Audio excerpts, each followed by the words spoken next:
Alhamdulillah, alhamdulillahirabbil alamin. Hamdan katsiran thayyiban mubarakan fi kama yuhibbu rabbuna wa yarda. Asyhadu an la ilaha illallah wahdahu la syarikalah, asyhadu anna Muhammadan abduhu wa rasuluh la nabiyya ba'dah. Allahumma shalli wa sallim ala nabiyyina Muhammad wa ala alihi wa sahbihi wa man tabi'ahum bi ihsanin ila yaumiddin. Alhamdulillah, tentu kita bersyukur pada Allah Subhanahu wa taala pada sore hari ini kita dikumpulkan di tempat ini untuk sama-sama dalam majelis ilmu, tentu majelis yang dimuliakan oleh Allah Subhanahu wa taala. Salawat dan salam semoga tetap tercurah pada Nabi Muhammad sallallahu alaihi wasallam. Para jamaah sekalian yang dirahmati oleh Allah Subhanahu wa taala, kita bersyukur pada Allah Subhanahu wa taala bahwa Allah masih memberikan kepada kita kesempatan untuk bisa memanfaatkan hari-hari ini atau kesempatan ini untuk beribadah kepada Allah Subhanahu wa taala. Karena salah satu tanda kebaikan yang Allah inginkan untuk kita adalah ketika kita disibukkan dengan hal-hal yang baik. Banyak orang juga mereka disibukkan dengan hal-hal yang buruk. Ya, kita bersyukur kepada Allah Subhanahu wa taala bahwa kesibukan kita itu pada hal-hal yang baik ini kita syukuri. Karena kalau kita disibukkan terhadap hal-hal yang buruk, maka ini pertanda bahwa keburukan ada pada diri kita. Maka kita senantiasa bersyukur pada Allah Subhanahu wa taala atas kondisi ini. Salawat dan salam semoga tetap tercurah kepada Nabi Muhammad SAW, pada keluarga, para sahabat, serta seluruh manusia yang mengamalkan sunnah-sunnah beliau hingga di akhir nanti. Jamaah sekalian, saya ingin menyampaikan satu ilustrasi terkait dengan bagaimana kemudian kita menjaga keimanan kepada Allah Subhanahu wa taala. Kalau seorang petani ketika dia menanam, maka petani itu akan memilih atau menggunakan bibit yang unggul. Ya, bibit yang unggul. Bibit yang baik. Nah, bibit yang baik ini tentu didapatkan dari tanaman atau indukan yang baik juga. Nah, kemudian petani ini ketika dia sudah memiliki bibit yang unggul, maka dia akan menanamnya di tanah yang subur. Ya, di tanah yang subur. Harapannya adalah bahwa bibit ini akan tumbuh menjadi tanaman, yang tanaman itu bisa menghasilkan panen yang baik. Nah, ketika tanaman ini tumbuh, maka tentu petani tidak membiarkan. Dia jaga, dia rawat, dia pagari, ada gulma, dia bersihkan, dia pupuk. Sampai itu butuh waktu yang cukup lama, berproses dari kecambah tanaman yang kecil, tanaman yang besar, sampai kemudian tanaman tersebut menghasilkan buah. Nah, ini proses. Pengibaratan ini jamaah sekalian adalah identik dengan bagaimana kemudian keimanan kita kepada Allah Subhanahu wa taala itu harus kita jaga. Ya, harus kita rawat. Ya, karena kalau keimanan ini tidak kita jaga, tidak kita rawat, maka dia berpotensi keimanan itu akan rusak. Keimanan itu akan turun nilainya di sisi Allah Subhanahu wa taala.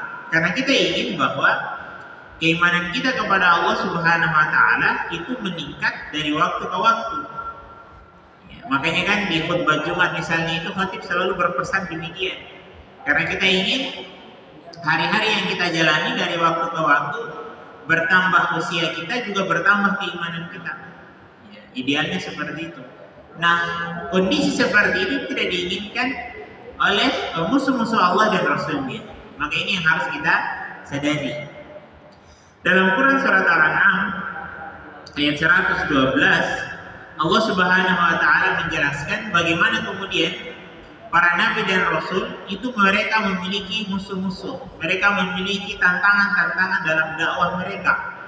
Wa kadzalika ja'alna likulli nabiyyin aduwwan syayatinal ins wal jin. Dan demikianlah para nabi dan rasul, kata Allah Subhanahu wa taala, utusan-utusan Allah itu ada yang menghalangi mereka, menghalangi dakwah mereka dan menghalangi orang-orang yang mereka dakwai untuk beriman kepada Allah Subhanahu wa taala, yaitu dari golongan setan. Syayatin al-ins wal jin, setan dari golongan manusia dan juga setan dari golongan jin.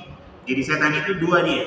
Jadi kalau kita menyebut setan, setan itu bukan hanya terkait dengan jin, tapi setan itu penyebutan untuk orang-orang yang menghalangi manusia dari jalan Allah Subhanahu wa taala, baik dari golongan manusia maupun juga dari golongan jin. Minal jinnati wan nas, kalau dalam surat An-Nas. Allazi yuwaswisu fi sudurin nas, yang memasukkan waswas, kejahatan, keburukan ke dalam dada manusia, baik dari golongan jin maupun dari golongan manusia. Nah, ini jamaah sekalian yang saya dirahmati Allah Subhanahu wa taala, yang harus kita pahami bahwa keimanan itu tidak akan dibiarkan begitu saja, dia akan senantiasa diupayakan untuk dirusak. Iya. Maka kita harus menjaga, ada kemudian potensi-potensi keimanan itu bisa rusak oleh orang-orang yang tidak menginginkan hamba-hamba Allah itu, anak cucu Adam, beriman kepada Allah. Nah, ini kemudian menjadi perhatian bagi kita semua, bagaimana kemudian kita menjaga keimanan kita kepada Allah Subhanahu wa taala. Nah, terkait hal itu, perlu juga kita memahami bahwa setan dari golongan jin dan juga setan dari golongan manusia itu punya langkah-langkah, ya, punya tahapan-tahapan ketika dia ingin merusak keimanan kepada Allah Subhanahu wa taala.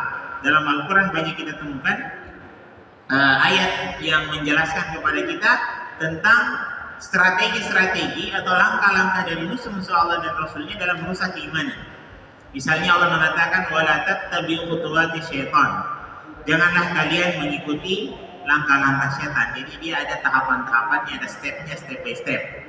Itu seterusnya. Nah, itu yang kemudian kita akan sebutkan pada kesempatan kali ini. Hal-hal apa saja yang digunakan oleh setan, baik dari golongan jin maupun manusia, untuk merusak keimanan. Karena kalau kita tahu ini, kita bisa kemudian membentengi diri kita, menyiapkan strategi, sehingga kemudian kita bisa menjaga keimanan kepada Allah sampai kemudian kita meninggalkan dunia ini. Kita kan tidak ingin kemudian kita meninggalkan dunia ini, keimanan kita rusak. Ya, kita ingin meninggalkan dunia itu dengan mempersembahkan keimanan kita yang terbaik. Ya, keimanan yang terbaik itu cita-cita kita. Beberapa yang digunakan oleh setan dari golongan jin maupun manusia untuk merusak keimanan kepada Allah Subhanahu wa taala, kita akan sebutkan beberapa di antaranya. Yang pertama, jamaah sekalian yang dirahmati Allah Subhanahu wa taala, adalah setan dari golongan jin dan manusia ini berusaha untuk merusak keimanan kepada Allah Subhanahu wa taala. Pintu yang pertama yaitu dengan buruk sangka, atau kita mengenal dengan suudzon. Ya, suudzon. Dalam Al-Qur'an juga Allah mengatakan, ya ayyuhallazina amanu tajtanibu katsiran minadh-dhon. Hai orang-orang yang beriman, jauhilah kebanyakan prasangka, praduga-praduga. Inna ba'dadh-dhonni ism, karena sebagian besar dari praduga itu adalah dosa. Ya, jadi ini buruk sangka, suudzon, dan ini berbahaya. Jadi strategi dari setan itu yang pertama itu adalah memasukkan dalam hati anak Adam itu buruk sangka, suudzon. Apalagi dia buruk sangka kepada Allah. Kenapa dia harus begini? Ya Allah, kenapa saya begini? Kenapa tidak begitu? Saya kan dia mau protes. Apa yang menjadi keputusan Allah Subhanahu wa taala? Dia suudzon. Ini melahirkan dosa-dosa yang lain ini. Jadi pintu suudzon ketika dia jebol, ya, dan ini bisa merusak keimanan kita kepada Allah Subhanahu wa taala. Ya. Tidak menerima apa yang menjadi keputusan Allah, senantiasa dia berburuk sangka kepada Allah Subhanahu wa taala. Ya. Bahkan dia bisa protes. Apalagi misalnya hablum minan nas, dia juga kan buruk sangka. Jangan-jangan dia begitu, kayaknya dia begitu. Praduga muncul. Nah, ini kemudian akan melahirkan kerusakan keimanan kepada Allah Subhanahu wa taala. Apa yang kita gunakan untuk melawannya, maka kita lawan dengan husnuzon. Husnuzon itu adalah berbaik sangka. Kita berbaik sangka kepada Allah Subhanahu wa taala, kita berbaik sangka kepada saudara kita. Terimalah apa yang menjadi keputusan Allah Subhanahu wa taala. Saya kasih contoh misalnya begini. Kita bangun, kadarullah misalnya kita langsung demam. Maka kita langsung husnuzon. Apa husnuzonnya? Terima. Nah, ini adalah merupakan keputusan Allah Subhanahu wa taala. Ini adalah takdir yang Allah tetapkan kepada saya. Setelah itu saya berikhtiar. Jadi ini harus kita bangun ini, husnuzon. Begitu juga kepada sesama makhluk, kepada teman, kepada tetangga, kepada keluarga, kepada pasangan misalnya, selalu husnuzon. Kalau suuzon, oh ini bahaya. Kenapa begini? Jangan-jangan begini, jangan-jangan terlalu ini bahaya. Ini menjadi perusak keimanan kepada Allah Subhanahu wa taala. Jadi ini yang pertama. Iya. Bahkan sebenarnya ini kalau saya kutip perkataannya Agim, beliau mengatakan itu, berikanlah banyak alasan kepada saudaramu.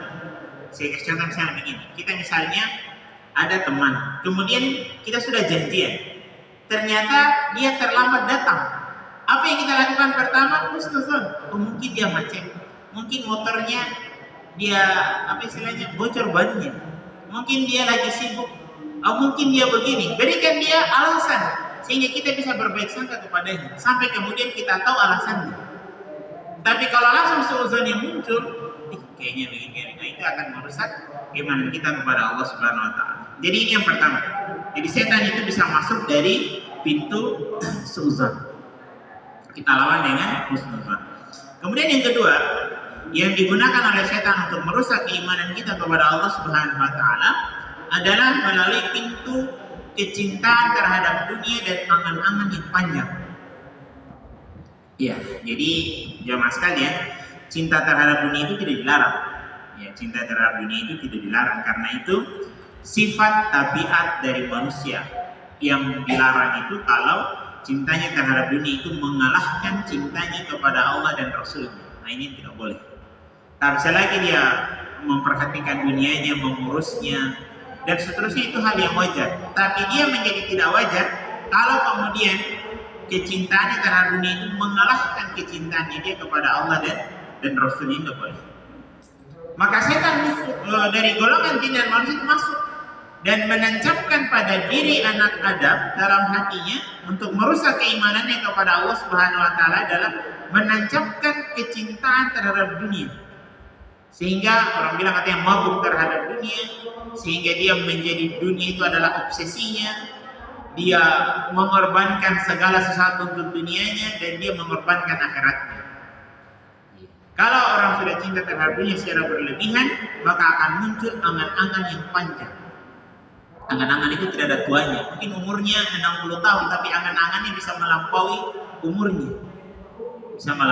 Jadi ini setan bisa masuk seperti itu. Ya, seakan dia akan hidup selamanya di dunia. Ya, dia masukkan angan-angan yang panjang kecintaan terhadap dunia dan dia tidak mau berpisah dengan dunia. Seakan dia mau hidup selamanya. Ini setan masukkan seperti itu. Apa yang kita bisa lakukan untuk melawan ini? Untuk melawan kondisi ini adalah kita senantiasa mengingat bahwa suatu saat kita akan meninggalkan dunia ini. Makanya Nabi mengatakan aksiru zikraha zimil lazat. Ini bahasa Nabi. Perbanyaklah kalian mengingat penghancur segala kenikmatan. Jadi Nabi itu mendefinisikan kematian dengan bahasa aksiru zikraha zimil lazat. Perbanyaklah mengingat penghancur kenikmatan. Orang kalau sudah meninggal selesai semuanya. Mau hartanya mau berapa triliun, mau rumahnya sebanyak apa, kalau sudah meninggal selesai. Yauma yanfa'u malu wala banun illa man atalla biqalbin salim. Hari di mana harta, keluarga, keturunan itu tidak akan berfungsi lagi. Yang berfungsi adalah biqalbin salim, keimanan kita kepada Allah Subhanahu wa taala, hati yang baik. Jadi ini jamaah sekalian, kita lawan dengan kesadaran kita bahwa suatu saat kita akan meninggalkan dunia ini, sehingga itu kemudian akan memupus kecintaan kita terhadap dia secara berlebihan dan memupus angan-angan kita yang panjang di dunia ini. Yang kedua. Kemudian yang ketiga, jamaah sekalian yang dirahmati Allah Subhanahu wa taala, yang digunakan juga setan untuk merusak keimanan kita kepada Allah Subhanahu wa taala itu melalui pintu gaya hidup. Gaya hidup kalau zaman sekarang disebut gaya hidup hedonis. Mungkin jamaah sekalian pernah dengar kata-kata hedonis. Iya. Hedonis itu maksudnya gaya hidup yang ingin selalu happy-happyan dan senang-senang. Iya, happy-happyan dan senang-senang. Ini gaya hidup hedonis. Ini banyak terjadi di barat. Orang-orang yang tidak beriman kepada Allah Subhanahu wa taala itu hedonis. Gaya hidupnya dia hedonis. Hambur-hamburkan harta, kemudian happy-happyan ke sana kemari, cari uang, dapat uang, hambur ke sana kemari, punya happy terus. Ini gaya hidup hedonis. Ini setan masuk ke situ. Bagaimana kemudian kita dimanjakan dengan situasi di mana kita nyaman di situ dan tidak mau berbuat apa-apa lagi. Jadi gaya hidup hedonis senantiasa santai dan selalu mencari kesenangan. Tidak mau bersusah-susah, tidak mau menghadapi tantangan. Dia para nabi dan rasul. Mereka mau keluar dari zona nyaman. Untuk apa? Untuk berdakwah kepada Allah Subhanahu wa taala dengan segala tantangan dan risikonya. Gaya hidup hedonis santai dan senantiasa bersenang-senang, dia menikmati kehidupannya dan tidak mau terbebani dengan situasi kondisi yang ada. Apa yang kita bisa lawan? Kita lawan kondisi ini dengan senantiasa mengingat bahwa nikmat yang Allah berikan kepada kita suatu saat itu bisa ditarik. Bisa ditarik. Bisa Allah ambil. Orang biasanya gaya hidup hedonis itu kan dia sudah mapan, kemudian dia memiliki segalanya. Dia punya kekuasaan, dia punya harta yang banyak, sehingga dia sudah nyaman di posisi itu. Ingat, kita bisa lawan kondisi itu dengan senantiasa mengingat bahwa apa yang Allah berikan kepada kita bisa saja suatu saat Allah cabut. Allah bisa saja suatu saat Allah ambil. Karena itu titipan dari Allah Subhanahu wa taala. Yang kita bawa itu apa yang kita infakkan di jalan Allah Subhanahu wa taala. Jadi itu yang ketiga. Kemudian yang keempat, yang digunakan juga oleh setan untuk merusak keimanan kita kepada Allah Subhanahu wa taala adalah dengan pintu ujub. Pintu ujub. Ujub ini jamaah sekalian, satu kondisi dari manusia yang mana dia menyandarkan pada dirinya. Iya. Ini setan kadang masuk dengan pintu itu. Menyandarkan pada dirinya. Kalau bukan saya, tidak akan begitu. Itu karena saya itu. Jadi ini pintu ujub. Senantiasa mengembalikan sesuatu apa yang dia dapatkan itu kepada dirinya, bukan kepada Allah. Saya bisa masuk dengan pintu itu. Jadi kalau dia misalnya dia mendapatkan sesuatu itu karena dia. Seperti halnya Korun kan. Korun itu dia menyandarkan apa yang dia miliki karena usahanya, karena dirinya. Makanya Allah tenggelamkan harta dan dirinya dalam bumi. Jadi kalau dia dihinggapi sifat ujub, maka senantiasa dia mengembalikan apa yang dia dapat itu bukan kepada Allah tapi kepada dirinya. Nah, kita melawan sifat ujub ini dengan senantiasa membangun keyakinan pada diri kita bahwa apa yang kita peroleh itu adalah merupakan anugerah dari Allah Subhanahu wa taala. Benar kita yang bekerja, benar kita yang berusaha, yang berikhtiar, tapi kalau Allah tidak meridhoi, Allah tidak memberikan, tidak akan terjadi. Iya, tidak akan terjadi. Maka senantiasa kita ingat itu. Allah mengatakan dalam Al-Quran, wa ma bikum min ni'matin fa minallah. Apa saja yang kalian peroleh, yang kalian dapatkan itu Allah yang kasih. Ya, Allah yang berikan. Makanya Nabi Sulaiman ini kan punya kekuasaan yang luas, punya bala tentara dari golongan manusia, golongan jin, golongan hewan. Ketika dia ditanya dengan kondisi seperti itu, karena rasa-rasanya tidak ada yang menandingi kekuasaan Nabi Sulaiman. Sebesar apapun orang berkuasa hari ini tidak bisa menandingi kekuasaan Nabi Sulaiman. Paling dia hanya menguasai manusia, itu pun tidak semua manusia. Tapi Nabi Sulaiman, hewan pun dia kendalikan atas izin Allah ya.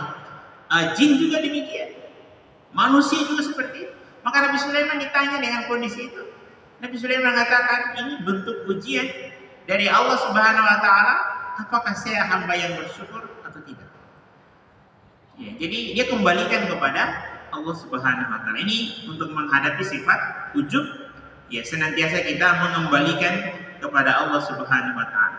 Kemudian yang kelima, yang juga digunakan oleh setan untuk merusak keimanan kita kepada Allah Subhanahu wa taala adalah menganggap rendah dan tidak menghormati orang lain. Ya, ingat bahwa ibadah kita tidak hanya memperhatikan hablum minallah, tapi juga hablum minan nas. Nah, sifat perendahan dan tidak menghormati orang lain ini bisa ditancapkan oleh setan untuk merusak keimanan kita kepada Allah Subhanahu wa taala. Ya, biasanya yang terjadi seperti ini pada orang-orang yang dia memiliki kelebihan dari orang lain. Apakah dia lebih dari jabatannya? Apakah dia lebih dari bentuk fisiknya? Apakah dia lebih dari hartanya? Apakah dia lebih dari nasab keturunannya? Ataupun kelebihan-kelebihan yang lain. Sehingga kemudian dia memandang remeh orang lain yang lebih di bawah dia yang tidak memiliki kelebihan seperti yang dia punya. Makanya kalau kita baca sejarah, kebanyakan para pengikut para nabi dan rasul itu orang-orang yang lemah.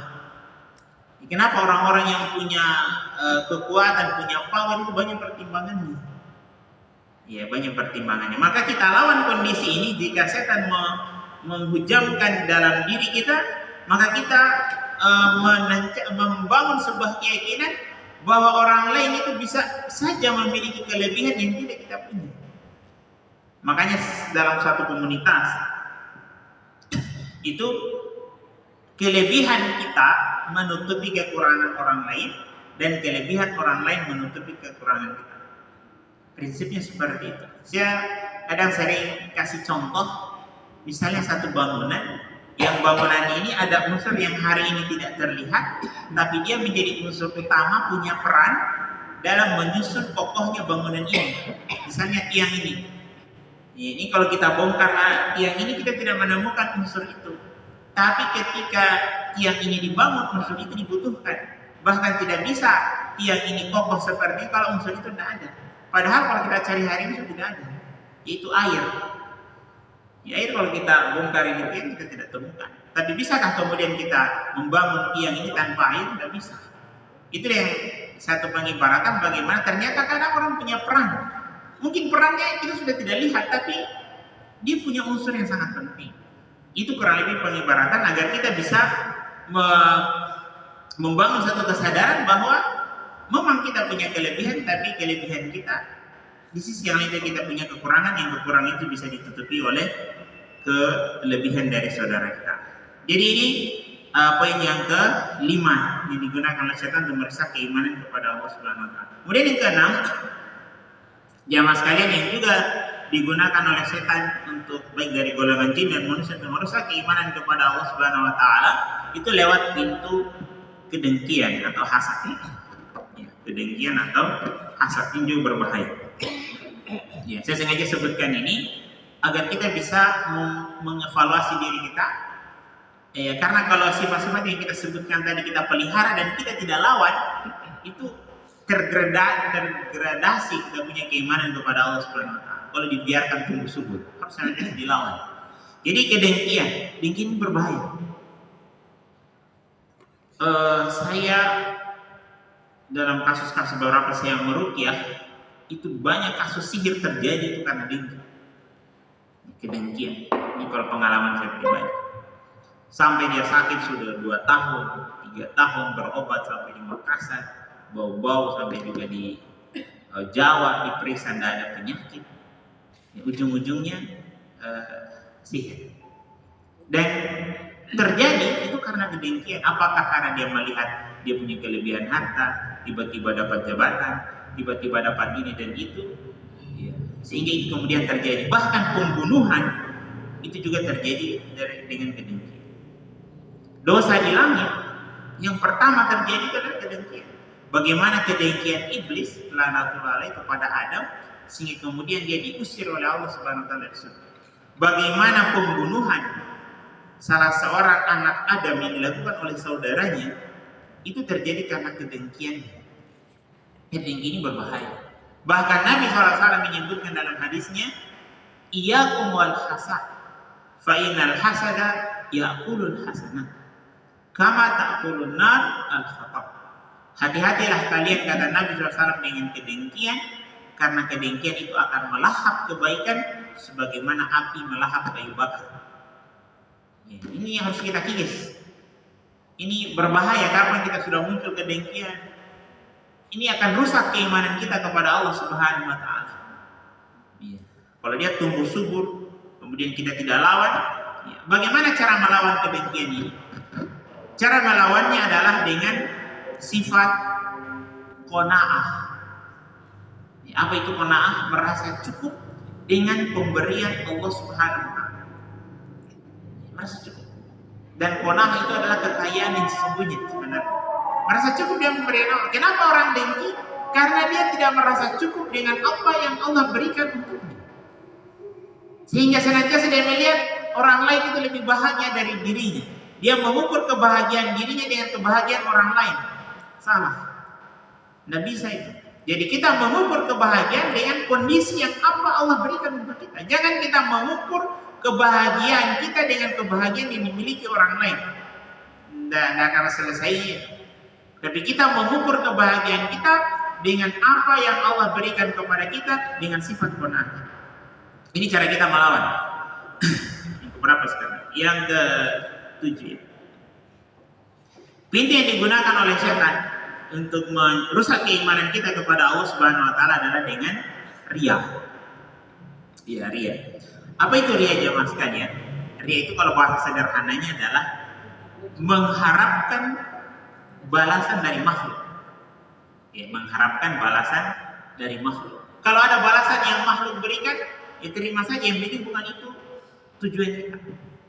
Ya, sama orang bilang, kalau kita menginginkan akhirat, dunia itu pasti ikut. Tapi kalau dunia yang kita kejar, akhirat tidak dapat. Ya, dunia akhirat tidak dapat. Jadi riya itu adalah bagaimana kemudian kita melakukan sesuatu dan kita mengharapkan balasan itu dari makhluk. Ya. Lawannya adalah ikhlas. Ikhlas itu mengharapkan balasan dari Allah Subhanahu wa taala, bukan dari makhluk. Ya. Nah, terkait dengan riya ini digunakan oleh setan untuk merusak keimanan kita kepada Allah Subhanahu wa taala. Karena orang kalau sudah riya, habis. Dia mau berinfak 1 triliun pun dari nilainya dia 0, bahkan dia mendapatkan dosa. Dia mendapatkan dosa daripada orang sholat, ketika dia riya, dia tidak akan dapat pahala, justru dapat dosa.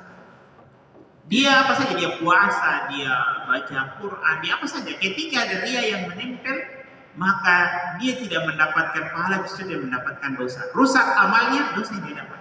Maka ini diinginkan oleh setan. Nah, bagaimana cara kita melawan? Cara kita melawannya adalah senantiasa menumbuhkan keikhlasan kepada Allah Subhanahu wa taala dalam amalan kita. Pada 3 kondisi. Sebelum amalan kita lakukan, dalam proses amalan itu berjalan, dan setelah amalan itu selesai. 3-tiganya harus ikhlas semua. Makanya menjaga keikhlasan itu berat. Karena 3 kondisi kita butuhkan. Sebelum kita beramal, saya kasih contoh, misalnya kita majelis ilmu sebelum ini. Sebelum kita datang ke sini, kita sudah menjaga motivasi niat kita. Dalam proses seperti ini, kita jaga keikhlasan. Setelah ini kita selesai, kita kembali ke rumah kita masing-masing, keikhlasan itu kita jaga. Maka beratnya seperti itu. Kita lawan dengan keikhlasan. Senantiasa kita mengingat bahwa balasan yang Allah sediakan itu lebih besar. Makanya kan kita diajarkan satu doa ketika misalnya kita diberikan sesuatu, kita mendoakan jazakallahu khairan katsiran. Semoga Allah memberikan balasan yang lebih baik dan lebih banyak. Kenapa? Karena balasan makhluk itu tidak ada apa-apanya. Kalau Allah membalas, maka dia lebih baik dan lebih banyak. Kalau Allah yang balas, lebih baik dan lebih banyak. Balasan Allah di dunia dan balasan Allah di surga itu jauh lebih banyak dari apa yang kita pikirkan. Nah, ini yang kita lakukan. Kemudian yang ke-8 yang juga bisa merusak keimanan kita kepada Allah Subhanahu wa taala adalah setan itu menancapkan pada diri kita sifat kekikiran. Ya, kikir.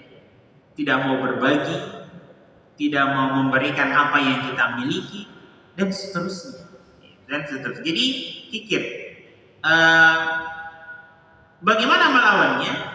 Kita melawannya adalah dengan kita senantiasa mengingat bahwa apa yang kita miliki itu bisa saja akan sirna dan Allah ambil kembali. Iya, Allah ambil kembali. Nah, ketika misalnya kita menahan sesuatu yang seharusnya itu harus keluar, iya, karena kita mengkikir misalnya, maka bisa saja itu akan mendatangkan murka Allah Subhanahu wa taala sehingga kemudian dia mengambil kembali. Jadi senantiasa kita kembalikan kepada Allah Subhanahu wa taala bahwa apa yang kita punya itu adalah milik Allah Subhanahu wa taala. Ini harus kita pahami sama-sama ini. Anak kita itu milik Allah. Iya. Harta kita itu milik Allah. Jabatan yang melekat pada diri kita juga milik Allah. Bahkan diri kita itu milik Allah Subhanahu wa taala. Jadi kalau kita sudah bangun keyakinan seperti itu, apa yang kita mau pikirkan? Karena semuanya ini adalah milik Allah Subhanahu wa taala. Lillahi ma fis samawati wal ardh. Apa yang di langit dan apa yang di bumi semuanya adalah milik Allah Subhanahu wa taala. Kita tidak punya apa-apa, kita hanya dikasih titipan. Kemudian yang kesembilan, yang juga digunakan oleh setan untuk merusak keimanan kita kepada Allah Subhanahu wa taala adalah menancapkan pada diri anak Adam sifat kesombongan. Sifat kesombongan. Apa itu kesombongan?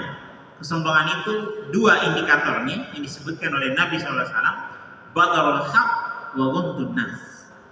Menolak kebenaran dan merendahkan manusia. Kita belajar dari kisah Bani Israel ketika dia diperhadapkan dengan Fir'aun. Nabi Musa dan Bani Israel dengan Fir'aun. Itu kalau kita baca sejarah, bagaimana kemudian Fir'aun la'natullah alaih tidak mendapatkan hidayah, tidak bisa beriman kepada Allah Subhanahu wa taala karena sifat kesombongan ini. Padahal sudah nyata di hadapannya itu bukti-bukti keimanan. Banyak. Dia melihat tukang sihirnya beriman. Ketika dia kalah tanding, tukang sihirnya itu tersungkur sujud. Kemudian mereka mengatakan amanna bi rabbi Musa wa Harun. Tapi tidak membuat Fir'aun beriman. Ketika dia melihat laut terbelah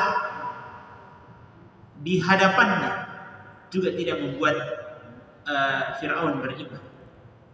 Banyak hal-hal yang lain yang Allah tampakkan yang itu bisa membuka potensi Fir'aun beriman dan pembesar-pembesar, tapi tidak dia terima peluang yang Allah berikan kepada dia. Kapan dia terima?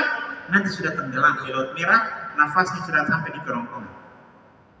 Baru dia bilang, saya beriman kepada Tuhan yang Musa dan Harun. Terlambat. Orang itu kalau nafas sudah sampai di kerongkongan, Nabi mengatakan, Innallaha yaqbalu taubatan abdi ma lam yughargir. Allah itu masih menerima taubat seorang hamba sampai nafasnya belum sampai di kerongkongan. Kerongkongan itu maksudnya satu kali tarikan terlepas nih. Ya, kalau sudah satu kali tarikan terlepas nih. Karena orang kalau sudah ma lam yughargir, nafasnya sudah sampai di kerongkongan, perkara yang gaib itu sudah mulai tampak. Dia sudah melihat malaikat yang datang mau mencabut ruhnya. Iya. Makanya kadang-kadang kita lihat kalau orang meninggal itu kan dia ikut matanya ke atas. Itu dia melihat malaikat yang menarik nafas ruhnya. Karena hal-hal yang tadinya gaib itu sudah lihat. Iya. Sehingga sudah tidak diterima lagi tobatnya di saat itu. Sama juga ketika matahari terbit di barat. Itu sudah melihat hal yang gaib, tidak diterima lagi tobat. Sama juga ketika nafas sudah sampai di kerongkongan. Ya. Fir'aun seperti itu. Makanya Allah sebutkan dalam Al-Quran, wajahadu biha wastaiqanatha anfusuhum zulma wa ulwa. Jadi Fir'aun, bala tentaranya, pembesar-pembesarnya kata Allah Subhanahu wa taala, mereka tidak menerima kebenaran, padahal hati mereka membenarkan kata Allah karena kesombongan. Ya, terbukti tadi sudah mau tenggelam baru dia beriman kepada Tuhan Nabi Musa dan Harun, padahal itu sudah terlambat. Saya kira ini jamaah sekalian beberapa hal yang bisa kita sebutkan yang menjadi hal-hal yang perlu untuk kita waspadai sehingga kemudian keimanan kita kepada Allah Subhanahu wa taala itu bisa terjaga.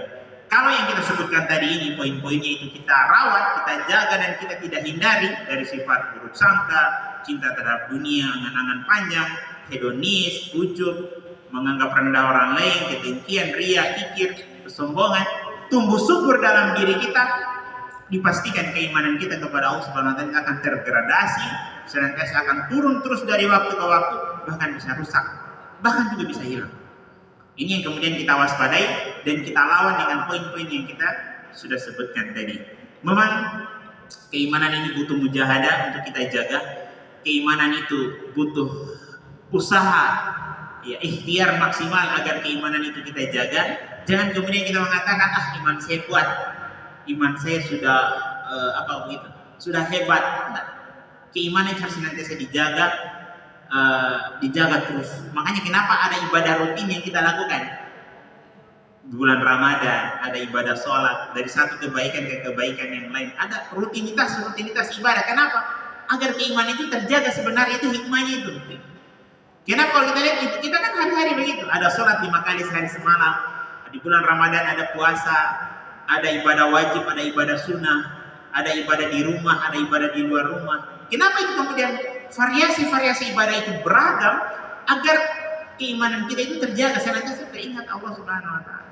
Coba kalau kita hanya ibadah 1 kali 1 tahun, gimana caranya?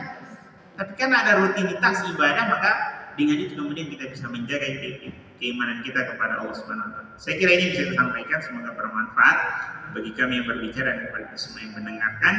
Hadanallahu ajma'in, subhanallahi bihamdihi, asyhadu an la ilaha illa anta, astaghfiruka wa atubu ilaik. Wa akhiru da'wana alhamdulillahi alamin. Wassalamualaikum warahmatullahi wabarakatuh. Ya, terima kasih.